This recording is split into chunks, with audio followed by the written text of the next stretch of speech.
Her name was Sara Baartman, daughter of South Africa. She went to Europe willingly, thinking she would find riches and fame. They fooled her. In Europe, she found humiliation, forced to be a spectacle because many of them had never seen a naked black woman's body. They nicknamed her Hottentot Venus. They were fascinated by her large, full breasts, big hips, buttocks, and big lips. They stared, touched, and laughed. She couldn't really be human because she didn't look like a white woman. Her skin was the deepest shade of the darkest chocolate. Her hair was a thick black cloud on her head. Doctors and medical students scribbled madly in their medical journals descriptions of her body. She was later sold to a circus where she danced naked for the entertainment of white people. In their mind, her large breasts, buttocks, and her elongated labia made her inferior and oversexed. This justified their inhumane treatment of the black man and the black woman. No longer wanted in the circus, she became a prostitute and later died from loneliness, shame, and disease. She had been in Europe for only 5 years and was only 25 when she died. But her story doesn't end there. Even in death, she wasn't allowed dignity. Europeans were fascinated and obsessed with Sara Baartman. When she died, they cut out her vagina, her brain, her skeleton, preserved them in jars, and placed them all on display, along with a plaster of her actual body. For 160 years, people could walk into a museum, look at Sara Baartman's vagina, her brain, her skeleton, and see what she looked like naked. In 1974, they took down the display, but they still kept her remains. It wasn't until 2002 that her remains were returned to her homeland and given a long overdue proper burial. Some would say Hottentot Venus, aka Sara Baartman, was one of the first video vixens.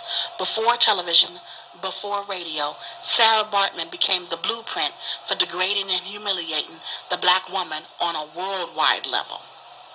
Sara, this one is for you. I will not forget you. I will not allow others to forget you. I will make sure our people remember you and know your name. Black America, I find you guilty of murder. You're slowly killing the black woman with your blatant disrespect for black womanhood. We have pimped our daughters and mothers for platinum record sales, new cars with big rims and mansions, while Eve's daughters drop it like it's hot for crumpled dollar bills and the chance to be nominated the year's best video vixen. We spit on Sara Baartman's memory, and Harriet is turning over in her grave while Sojourner stands at the throne of the Almighty, praying, "Forgive them, Father, for they know not what they do." Do you?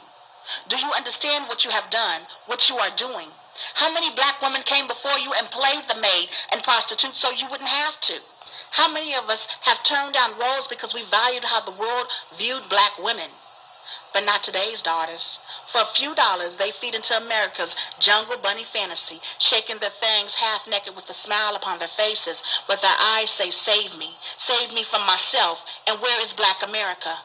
We are on the sidelines, cheering because baby girl is no longer a resident of the ghetto. She's riding in Bentleys or Benzes draped in furs and diamonds, and the record label just bought her a fat house.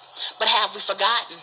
Massa always kept his main hoe close to the big house or a house to call her own, as long as she opened the door when he came knocking. And he will be coming back. It's so sad. Back then we were forced to degrade ourselves to the level of being some man's whore. Today we willingly degrade ourselves. The black woman has become America's #1 whore. We fought that label for so many years, but here our daughters came along and solidified the deal. But many of us sold our daughters to them. We sold them for houses with jacuzzi-sized bathtubs and the chance to say, "That's my baby on TV." Have we no shame? No guilt? We can't blame the white man for this one. In concert stadiums all over the world, our black men proclaim to the world that his women are bitches and hoes. It's so common, some of us think that this is our name and answer to it. We have forgotten our grandmother's pain, her struggle to carry the burden so we wouldn't have to. Do you hear the ancestors crying out, "Is this what we died for?" I say no. Wake up, black woman. Wake up, black America. Take back your dignity. The power is in your hands.